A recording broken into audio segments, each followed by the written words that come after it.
Allah subhanahu wa ta'ala berfirman, qala Allah ta'ala, ana inda dhanni abdi bi, saya sesuai dengan prasangka hambaku, kata Allah. In dhanna bi khairan falahu, jika dia bersangka baik, ya, maka ia akan mendapatkan kebaikan itu. Wa in dhanna syarran falahu, dan jika dia bersangka buruk, maka dia pun akan mendapatkan keburukan tersebut.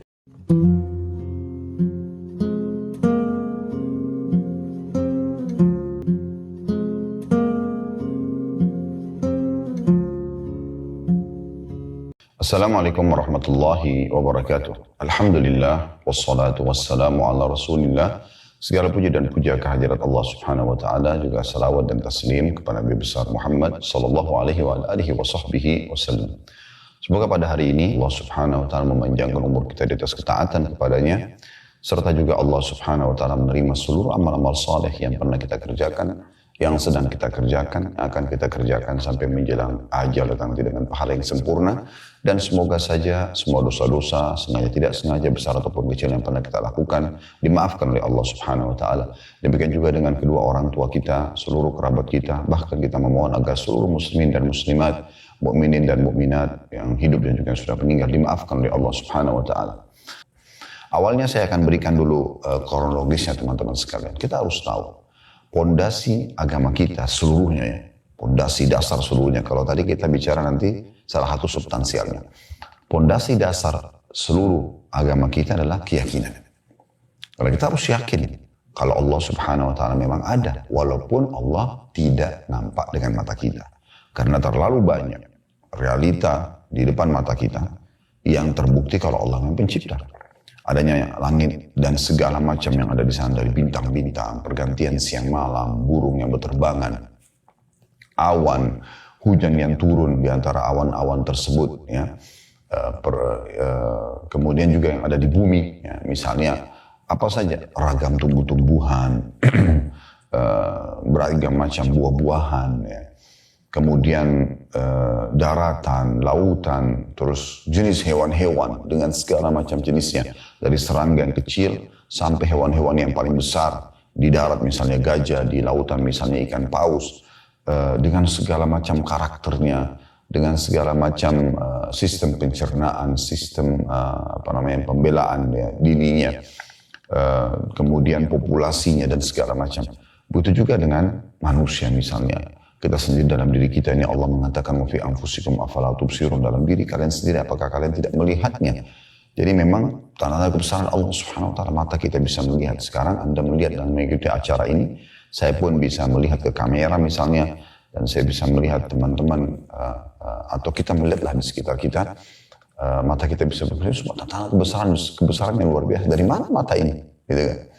Siapa yang mengatur sistemnya, urat-uratnya, ya, kemudian kadar cahaya yang bisa ditangkap oleh mata, sehingga mata bisa memantulkannya kembali dan kita bisa melihat. Kemudian telinga yang ada gendang kecil saja, tapi kita bisa mendengar suara-suara yang sampai kepada kita. Begitu juga dengan hidung kita, dengan seketika bisa membedakan wangi dan busuk. Lidah kita bisa membedakan manis, asam seketika, ya. Dan segala macam hal kita bisa, pada saat kita lapar, kita rasakan ingin makan. Siapa yang membuat lapar itu? Siapa yang menciptakan kita? Siapa yang menciptakan lapar itu? Dan siapa yang mengajar kita atau mengarahkan sistemnya harus makan, nggak bisa kepada yang lain, gitu kan? Begitu juga dengan haus. Seperti sekarang kita lagi puasa misalnya di siang hari Ramadan, kita bisa rasakan rasa haus, kita bisa merasakan rasa haus, teman-teman sekalian. Nah, dengan merasakan rasa haus ini, kita terarahkan minum, ya, supaya dahaga kita bisa hilang. Nah, ini luar biasa. Sistem kan, yang mau nggak mau kita harus ikutin. Nggak bisa dengan haus kita alihkan ke yang lain, atau kita lapar kita alihkan ke yang lain. Karena kalau kita alihkan ke yang lain tetap akan lapar, tetap akan haus misalnya. Itu juga pada saat mengantuk. Siapa yang ciptakan kita? Siapa yang ciptakan ngantuk itu?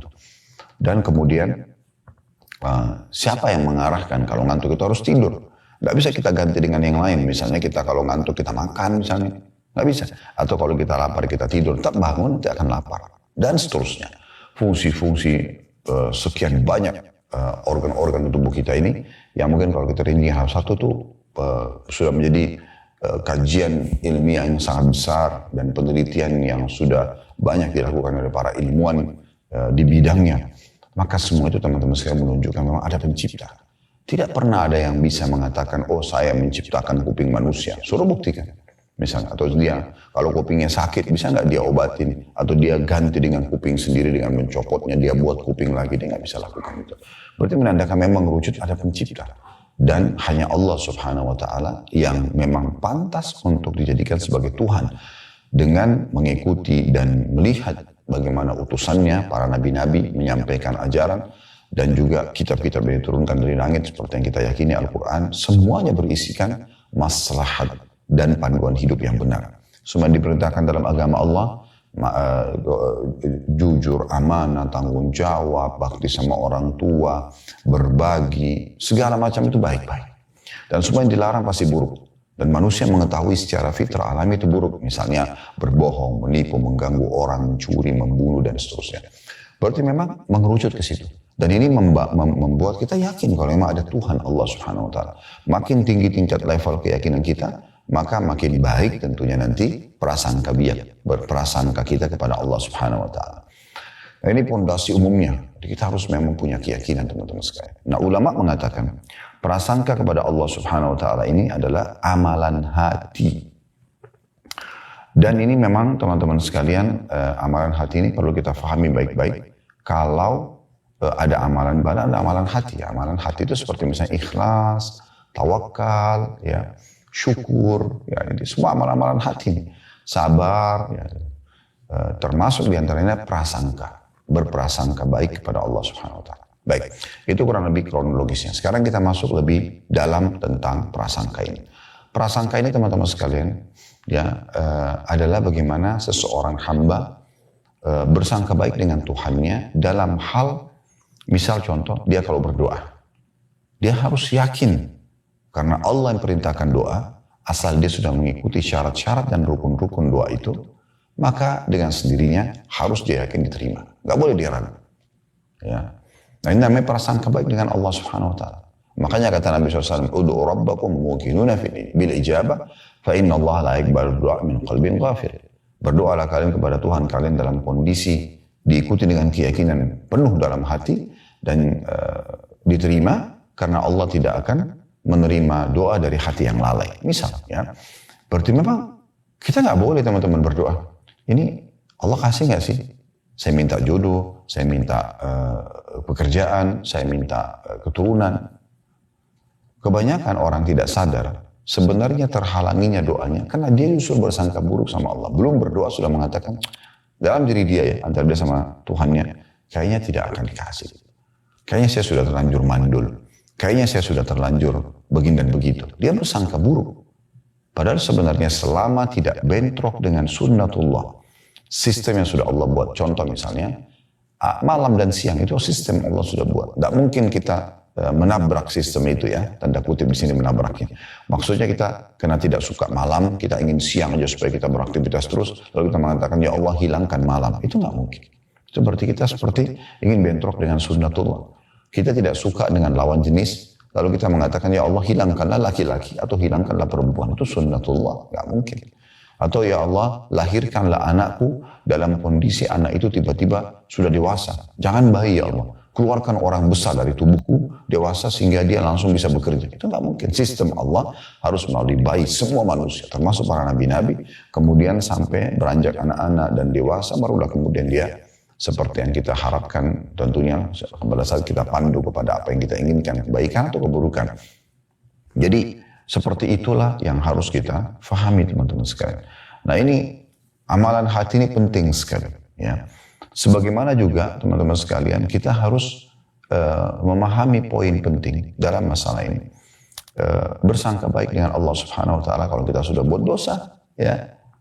Lalu kita ingin bertaubat. Jangan pernah mengatakan, oh saya sudah terlalu banyak dosa, sepertinya Allah tidak akan maafkan saya. Ya. Atau dimulai dengan pertanyaan, apakah Allah akan memaafkan saya? Ya. Tapi dia langsung menjawab sendiri sambil mengatakan, sepertinya Allah tidak akan memaafkan karena dosa saya terlalu besar. Gitu.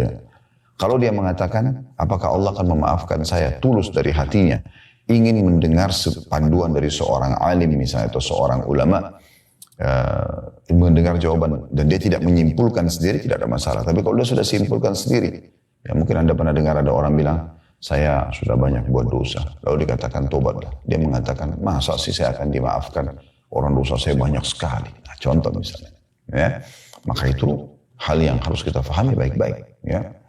Terjadi di masa Nabi SAW, pernah ada dua orang, yang satu soleh, yang satu jauh dari agama. Yang baik ini yang soleh, nasihatin yang buruk ini. Jangan kau lakukan, jangan kau lakukan, jangan kau lakukan. Tapi orang yang melakukan ini, dosa ini masih tetap melakukannya. Seperti umumnya orang mungkin hatinya masih belum mendapatkan hidayah. Maka dia pun main menolak sajalah. Ya. Akhirnya yang soleh ini karena tidak sabaran, dia langsung mengatakan, sepertinya Allah tidak akan memaafkan kamu. Maka di saat itu Allah Subhanahu Wa Taala berfirman ya kepada Nabi Muhammad SAW, siapa orang ini? Berani-beraninya dia mendahului aku. Ya, dengan mengatakan Allah tidak akan memaafkan kamu. Nabi-nabi pun tidak ada yang berani mengucapkan itu. Orang ini berani mengucapkan. Seakan-akan dia langsung bersangka buruk kepada Allah kalau Allah tidak akan maafkan orang seperti kamu. Maka yang terjadi Allah SWT mengatakan, katakan hai Muhammad bahwasanya amal-amal dia, orang ini sudah saya hapuskan, justru orang yang berdosa saya maafkan kesalahannya. Jadi Allah SWT adalah zat yang maha baik, yang maha adil, yang maha dermawan, maha segala-galanya. Jadi kita bersangka baik kepada Allah SWT. Sebesar apapun dosa Anda. Allah menyebutkan dalam surah Az-Zumar, surah nomor 39 ya. Salah satu ayatnya, Qul ya ibadiyalladzina asrafu ala anfusihim la taqnatu min rahmatillah. Innallaha yaghfiru dzunuba jami'a. Al-ayat yang artinya, katakan hai Muhammad kepada hamba-hambaku yang sudah melampaui batas. Sudah luar biasa dosa-dosa yang dilakukannya. Sudah melampaui batas, mungkin tidak umum manusia kerjakan. Sudah terlalu banyak membunuh, terlalu banyak memerkosa, terlalu banyak mencuri, terlalu banyak segala macam. Katakan, jangan kalian putus asa dengan rahmat Allah. Sungguhnya Allah mengampuni semua dosa-dosa. Ya. Allah itu maha pemaaf. Sangka baik dengan Allah Subhanahu Wa Taala. Itu juga dengan Anda beramal saleh. Anda kalau beramal saleh, Anda sangka baik dengan Allah Subhanahu Wa Taala. Sangka baik teman-teman sekalian. Kalau Anda sudah memenuhi semua syarat-syarat ibadah itu, sholat misalnya, sudah ikutin semuanya. Memang sudah tutup aurat, masuk waktunya, mengikuti gerakannya, bacaannya, semua Anda ikutin. Anda jauhi hal-hal yang membatalkan. Anda harus yakin dan sangka baik kepada Allah, Allah sudah terima. Ya, cuman memang ada amalan hati yang lain, yaitu ikhlas di sini. Ya. Jangan sampai Anda nodai dengan riya, lawannya ikhlas. Anda justru pamer, saya semalam sholat begini, saya sudah bersedekah begini. Maka akhirnya merusak, gitu kan. Ini babnya beda lagi, masalah keikhlasan. Tetapi di sini teman-teman sekalian, selama dia tidak mengikuti dengan hal itu, maka insya Allah akan sangat baik. Ya. Jadi memang sangat peka bahasannya, tetapi ini merupakan pondasi dasar tadi saya bilang, yang harus kita fahami sama-sama. Baik teman-teman sekalian, kita coba dengar perkataan para ulama tentang masalah ini, diantaranya Ibnu Qayyim rahimahullah. Beliau mengatakan, telah jelas perbedaan antara husnudzon dan gurur, terpedaya dengan diri sendiri. Berprasangka baik, ya, berprasangka baik, mendorong lahirnya amal. Nah, cirinya orang yang sangka baik sama Allah itu, dia sudah berdoa, dia sudah sholat, dia sudah puasa, dia sudah kerjakan semua amal-amal saleh. Sisi lain dia sudah taubat dari dosa-dosanya. Maka mendorong dia lebih ingin beramal. Ya. Mendorong dia untuk lebih istiqamah. Ya. Konsisten menjaga ibadah tersebut. Kemudian juga menganjurkan, membantu dan menuntun untuk melakukannya. Misalnya jiwanya jadi ingin selalu mengerjakan. Dia pun tersemangati ya untuk selalu mau mengajarkan kepada orang lain kebaikan-kebaikan tersebut. Ya, sehingga dia dan orang lain mengerjakan bersama-sama. Anda pernah lihat nggak ada orang yang pernah ahli maksiat, kemudian dia taubat. Setelah dia taubat, dia berubah total. Bahkan dia menjadi seorang dai. Ya. Dia bukan cuma sekedar meninggalkan zinanya, bohongnya, ribanya, membunuhnya dan segala macam. Tapi dia coba untuk menjadi orang yang lebih baik. Saya bertemu dengan beberapa orang mu'allaf ya. Bahkan sempat menjadi tokoh-tokoh dunia mereka. Yang badannya penuh dengan tato, yang dulunya jauh sekali tidak mengerti agama. dari agama Nasrani Katolik dan dari Protestan. Itu hari kedatangan dari Inggris, kedatangan dari Amerika, dan kita ketemu ngobrol gitu ya. Dan ternyata mereka tuh cara ungkapinnya, saya sadar benar kalau dulu saya itu salah. Sekarang saya ingin perbaikin dan saya ingin coba untuk menawarkan dan menjelaskan kepada orang kalau ini kenikmatan loh. Saya sudah merasakan kenikmatan dunia dulu yang salah. Sekarang saya nikmatin ibadah dan ini kenikmatan yang tidak terhingga. Sehingga orang lain mau mengerjakan seperti saya. Ini luar biasa. Dan inilah yang dicontohkan oleh orang-orang yang terdahulu dari kalangan sahabat Nabi. Bagaimana para sahabat Nabi pada saat mereka bertobat seperti Ikrimah bin Abi Bakar, Ikrimah bin Abu Jahal radhiyallahu anhu. Ayahnya Abu Jahal, Fir'aunnya umat yang meninggal dalam keadaan kafir. Dia pun dulu benci Islam. Tapi pada saat pembebasan kota Mekah, dia masuk Islam. Dan setiap kali lihat Al-Quran dia nangis. Dia menangis. Dan dia mengatakan ini perkataan Tuhanku yang aku lalaikan. Ya, kemudian dia mengatakan, ya Rasulullah, dulu sebelum saya masuk Islam, saya sangat benci dengan Islam. Apa yang ayah saya lakukan, saya juga ikut lakukan. Ayah Fir'aun umat ini. Abu Jahal suka sekali memerangi Islam dengan jiwanya, dengan hartanya. Ya. Maka Ikrimah ikut pada saat itu. Sekarang saya ingin menebusnya. Dengan cara saya juga akan mengeluarkan infak sebesar dulu saya memerangi Islam untuk perjuangan Islam. Nah ini. Kan gitu.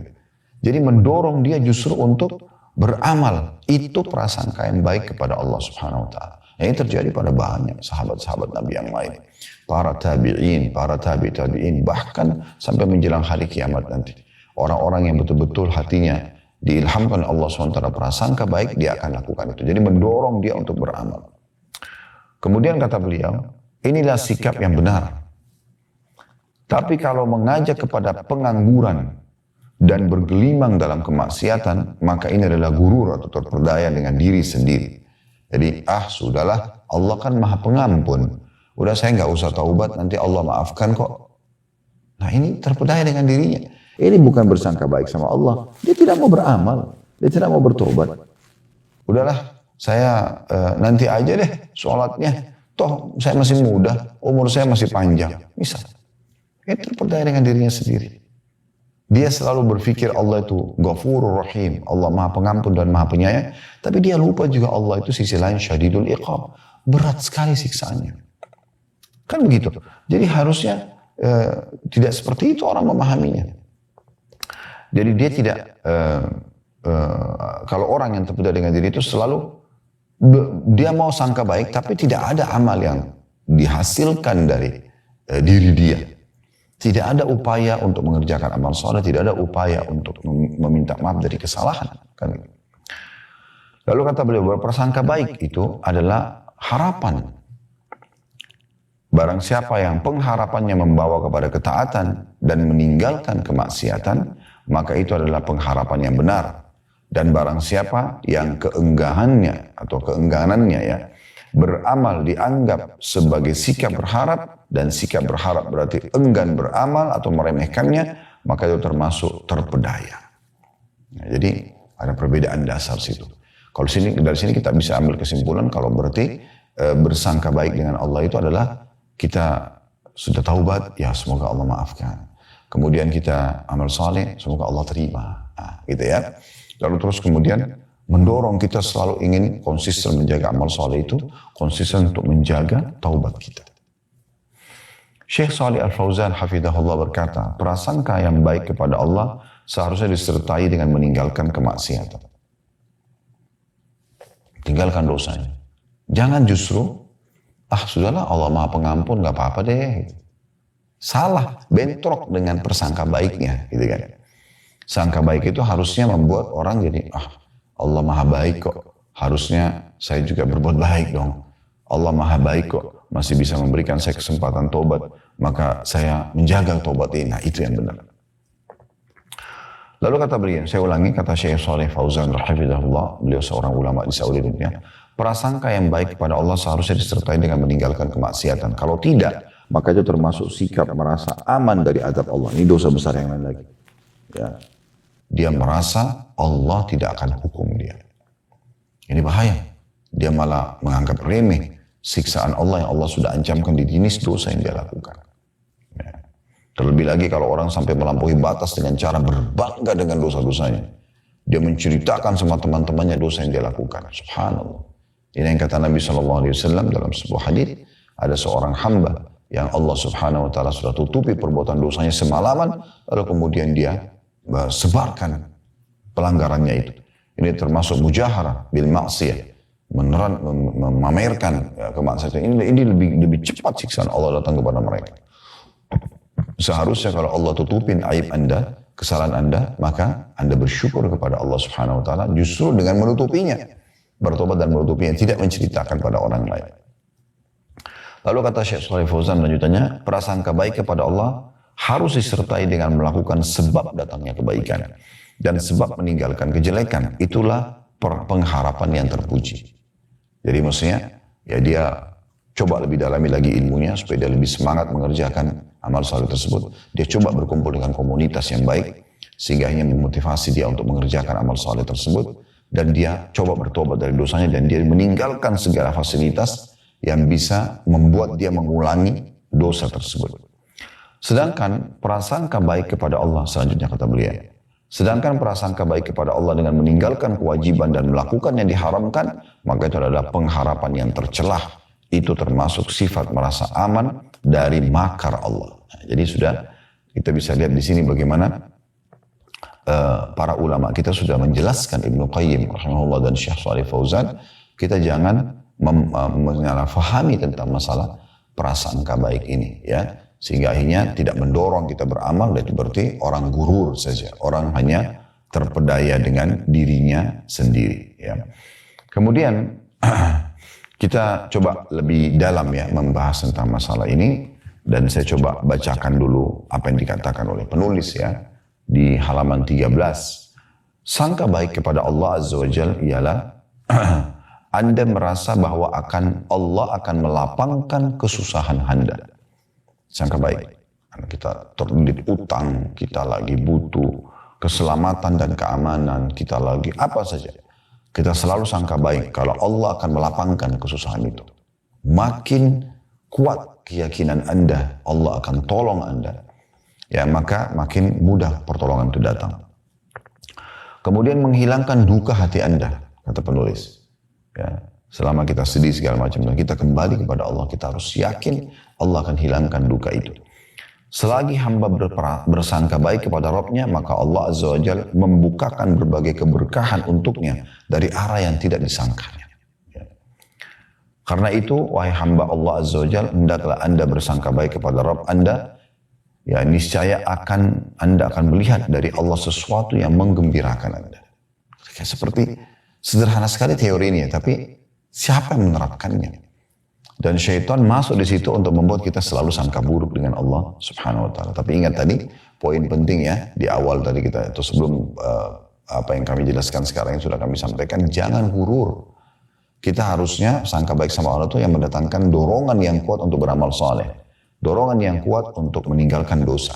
Nah, tapi kalau kita tetap saja lalai dari kewajiban, kita terus dalam dosa dan kita mengatakan saya sangka baik sama Allah, ini bukan sangka baik tapi ini gurur. Terpedaya dengan dirinya sendiri, dan ini adalah permainan syaitan. Lalu kemudian penulis mengangkat hadis yang sangat masyhur berhubungan dengan ini, adalah sabda Nabi SAW dari hadis Abu Hurairah radhiyallahu anhu. Allah Subhanahu Wa Taala berfirman, qala Allah Taala, ana inda dhanni abdi bi, saya sesuai dengan prasangka hambaku, kata Allah. In dhanna bi khairan falahu, jika dia bersangka baik, ya, maka ia akan mendapatkan kebaikan itu. Wa in dhanna syarran falahu, dan jika dia bersangka buruk, maka dia pun akan mendapatkan keburukan tersebut. Ya, hadis ini diriwayatkan Ahmad dan juga Ibnu Hibban. Ini yang ditulis oleh penulis cuma sedikit saja, kurang lebih 2 paragraf ya, kurang lebih. Dan seperti biasa kita lebih panjang lebar menjelaskan masalah itu. Dalam hadis yang lain, kita ini tambahannya ya, yang mirip dengan ini. Hadis yang diriwayatkan oleh Imam Bukhari dan Muslim, ya, dari hadis Abu Hurairah juga radhiyallahu anhu, bahwasanya Nabi SAW bersabda, yaqulullahu ta'ala, Allah Subhanahu wa Ta'ala ya berfirman, ana inda dhanni 'abdi bi wa ana ma'ahu idza dzakarani. Aku sesuai dengan prasangka hambaku dan aku selalu bersamanya kalau dia mengingatku. Ya. Fa in dzakarani fi nafsi dzakartu fi nafsi. Kalau dia mengingatku dalam dirinya, aku juga akan ingat dia dalam diriku. Wa in dzakarani fi mala'in dzakartu fi mala'in khairin min. Kalau dia menyebut aku dan mengingatku di tempat keramaian, maka aku juga akan menyebutnya di tempat keramaian yang lebih baik daripada mereka, maksudnya komunitas para malaikat. Wa in taqarraba ilaihi shibran taqarrabtu ilaihi dhira'an. Dan bila hamba itu mendekatkan diri kepadaku satu jengkal saja, sedikit berupaya untuk amal saleh, sedikit berupaya untuk taubat, yang meninggalkan dosa, maka aku akan dekatkan diri kepadanya dengan sehasta. Wa in taqarraba ilayya shibran taqarrabtu ilaihi dhira'an. Wa in taqarraba ilayya dhira'an taqarrabtu ilaihi ba'an. Dan kalau dia mendekatkan diri kepadaku sehasta, maka aku dekatkan diri kepadanya sedepah.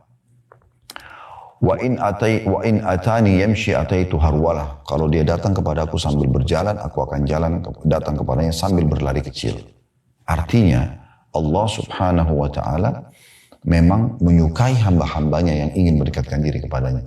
Allah mau kita manja, saudaraku seiman. Allah mau kita manja. Kenapa kita tidak manja dengannya? Kalau Anda misalnya berdoa kepada Allah SWT dan Anda belum mendapatkan hasilnya, jangan lupa hadis Nabi SAW. Hadis yang sangat masyhur, di mana Nabi SAW mengingatkan kepada kita, kalau seorang hamba itu berdoa, maka dipastikan akan melalui salah satu dari 3 tahapan. Akan melalui salah satu dari 3 tahapan. Yang tahapan ini sangat masyhur. Ya, kata Nabi SAW dalam hadis, di masalah ini, ma min muslimin yadu bida'watin laisa fiha ithmun wala qati'atur rahim. Tidak ada seorang muslim yang berdoa kepada Allah yang tidak ada dosa dalamnya dan tidak memutuskan hubungan silaturahim illa a'tahu Allahu biha ihda thalath. Kecuali Allah akan berikan dia melalui salah satu dari 3 tahapan. Imma an tu'ajjal lahu da'watuhu. Allah memberikan langsung jawaban doanya. Misalnya Allah sembuhkan saya, maka Allah langsung buat dia bertemu dengan dokter yang tepat, mengkonsumsi isi resep yang tepat, kemudian sembuh. Wa imma an yaddakhiraha lahu fil akhirah. Atau Allah akan simpankan yang dipanen dalam bentuk pahala pada hari kiamat nanti. Jadi tidak ada yang sia-sia di sisi Allah. Ya. Sebagaimana Allah katakan dalam firman-Nya, Inna Allah la yadhlimu mithqala dzarrah wa in taku hasanatan yudha'ifha yu'ti min ladunhu ajran 'azima. Allah tidak akan menzalimi seperti biji sawi pun. Kalau itu amal saleh yang dikerjakan, maka Allah akan berikan dari sisinya balasan yang besar. Wa imma yasrifa anhu minas su' mithlaha. Ya. Atau Allah akan menghilangkan keburukan yang akan menimpahnya, ya, yang selevel dengan doa yang diharapkan. Misalnya dia minta keselamatan dunia, maka masalah dunia akan hilang. Dia minta keselamatan akhirat, maka masalah di akhirat akan terangkat. Ya, seperti itu.